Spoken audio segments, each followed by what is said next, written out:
Hello, welcome back to GameSpot's continuing coverage of E3 2014. It's day 3. The dream's almost over for another 12 months, but don't worry, we've got a bunch of amazing games on the GameSpot stage today. NHL 15, EA Sports UFC, we got FIFA, Not a Hero, Battle Cry, loads of great stuff. And we're starting off with a banger, Arena of Fate. I'm very happy to be joined by David Bowman from Crytek. How you doing, sir? Doing very well, thank you. You didn't have to walk very far. Your booth is right there. Very convenient. Yeah, absolutely. Great to have you here. So you guys have been working with the Black Sea Studios, which is now Black Sea Crytek, or has been for quite a while, I guess, at this stage.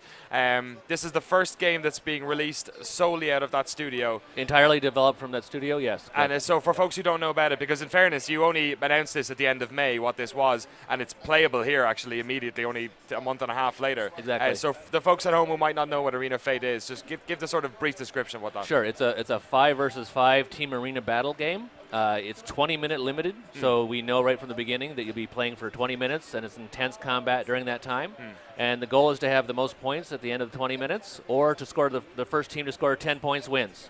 Cool. So you're staying away from the idea of being sort of corralled with the word MOBA, because it's becoming quite a reductive phrase, as it were. It is, yeah. A MOBA is a great term for those people who have a very narrow need. This game's a little bit broader than that. We're hoping a lot more accessible than some of the traditional MOBAs, yes. Awesome. All right, so let's have a look at the moment-to-moment gameplay, because I feel with any multiplayer tactical game, that's what sort of differentiates one from the other. Yes. So we're looking at some B-roll now. Can you just explain what's happening at the moment? Sure. Right now, actually at this point, I was actually playing Jack the Ripper. Okay. And Jack the Ripper is following King Lionheart. We're going across sort of the middle lane right now. This is a 3-lane game, but the middle lane is a very different experience. What you're trying to do in the middle lane is you're trying to knock down that first tower to get to the crystal beyond it. If you knock that crystal down, it'll lower the shields on the other towers in the other lanes. Okay. And so it's less rewarding in some ways, but the reward, if you do make it all the way through, allows you to make a big difference in the game. So the different characters you have in this, you guys have gone for a human mythos. Exactly. Basically all humans throughout history, whether they're historically real characters or whether they're from fiction, lore, and from around the world. So we're mixing together a lot of very interesting characters who have not been seen in games before. So you've got guys like, you've got Tesla. Tesla's fantastic. That's a real person? Yes. Little Red Riding Hood? Fictional. Less of a real person? I think so, yes. Who else you got? Robin Hood? Robin Hood's there.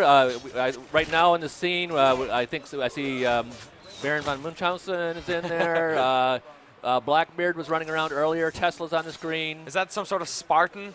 That is. What we're going to do is we have 30 heroes already that will be released in our closed beta. And we'll be talking about them as we go along. And we're going to let people actually sort of discover who some of these characters are between now and then. Rather than reveal everybody right now and say who they are. We think it's kind of fun to go, okay, who would you possibly have in this game? Yeah. But we have all 30 of them set up right now, and we've developed others that we're actually polishing and working on at the same time, and we'll be adding those in the future. Cool. So 30 seems like a kind of a healthy number. One of the most intimidating things about other games that might be, you could say, would be similar to this, is that there's quite a lot of people to choose from, and perhaps sometimes to play devil's advocate, sometimes that amount of choice can be overwhelming. It can be overwhelming for many people, but I mean, one of the reasons we decided, actually one of the core premises of the game was, can we make this more accessible to people and less of a, I have to go research to even play the game. Yeah. And what we've done is we've tried to simplify the gameplay down to its core elements. And so we don't have hundreds of thousands or even thousands of items that you have to go research on the internet in order to play the game. We have the tactical decisions happening within the game. So you're actually, the only decisions you make after you started playing is, when I get to level 2, I get to pick a new ability out of a small list of abilities right there in the interface, so you don't have to leave the battle to do it. And then as you level up to basically till level 8, and you're making decisions along the way of, I want to be a little faster, a little stronger, which are very easy decisions for people to make based on how the game's going for them. Cool. So yeah, we're trying to make it one of those games that you can teach your friends to play, so you have other people to play with.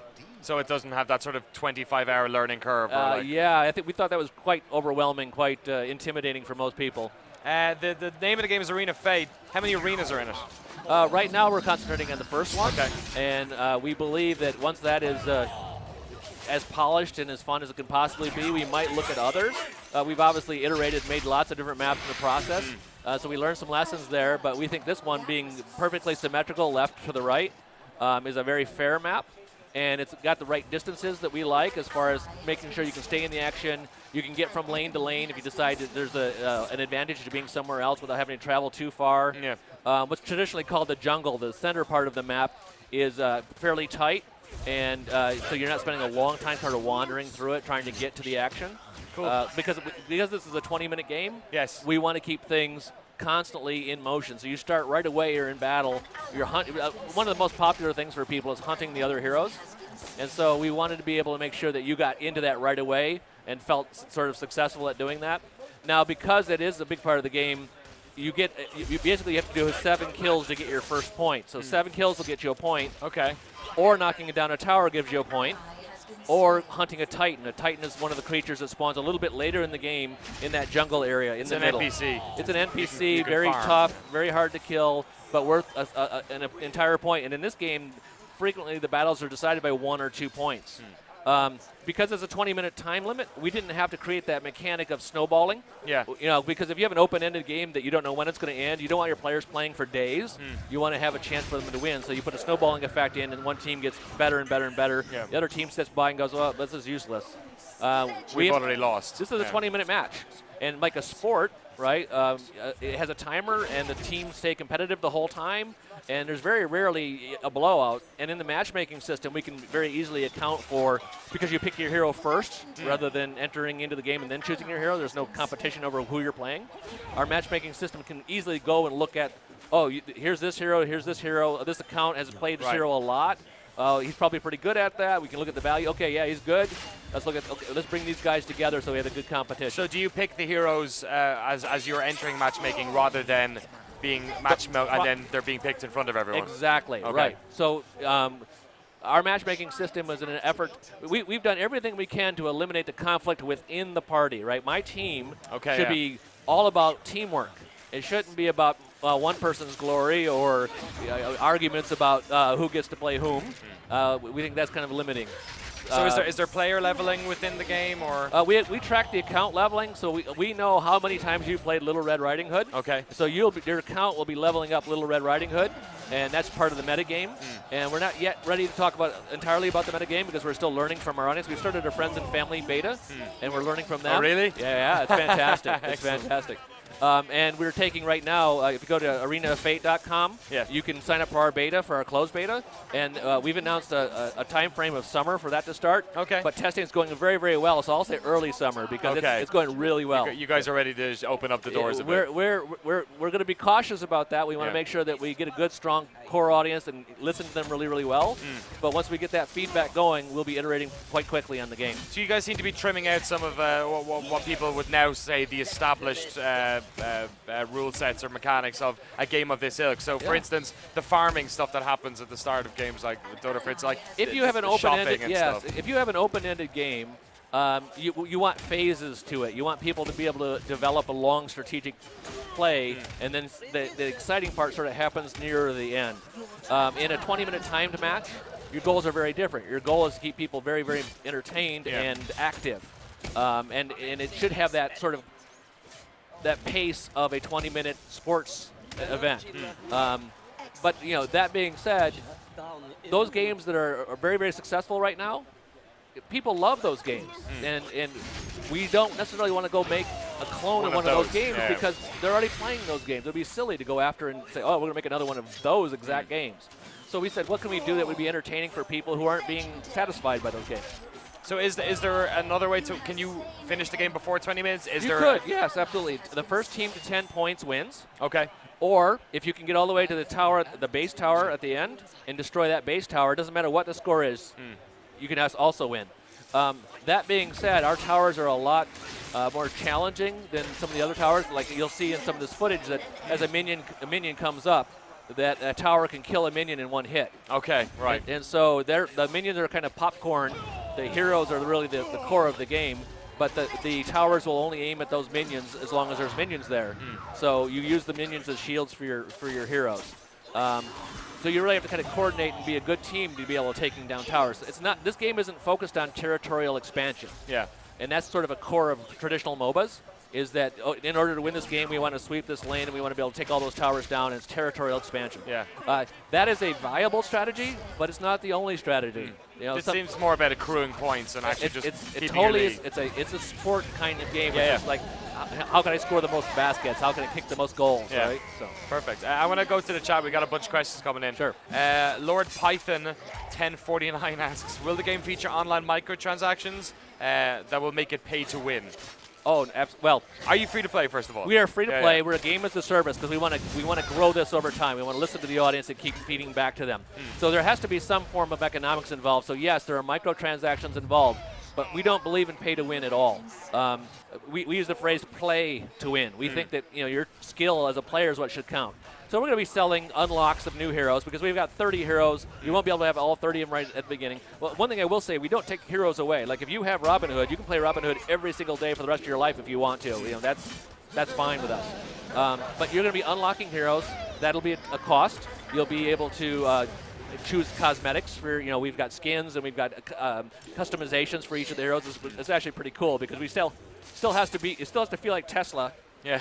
Yeah, but Tesla with a mohawk, what's he look like, right? So, there's opportunities there for microtransactions.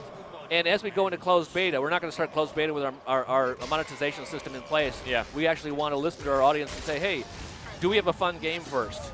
And if I can tell a short story there, Veselin Handiev, who is the creative lead in the Sophia Black Sea Studio, he is insistent. This game has to be fun first. Monetization is the second issue. If you have a fun game with a growing audience, you'll be able to make enough money off of that to keep growing that game. But if you don't have that core fun, if people aren't excited about your game, no monetization scheme is going to change that. It's crazy. You guys at Crytek have got fingers in so many pies at this stage, and it's interesting to see you spread out of, I guess, what people would associate most with Crytek, which is blockbuster, massive first-person experiences. Right. Is that a sort of within the culture of Crytek? Because you're in the Frankfurt office. Is that a notable thing where they're trying to sort of go out into different areas and see what sticks? So we've become really, really good at the first-person shooter.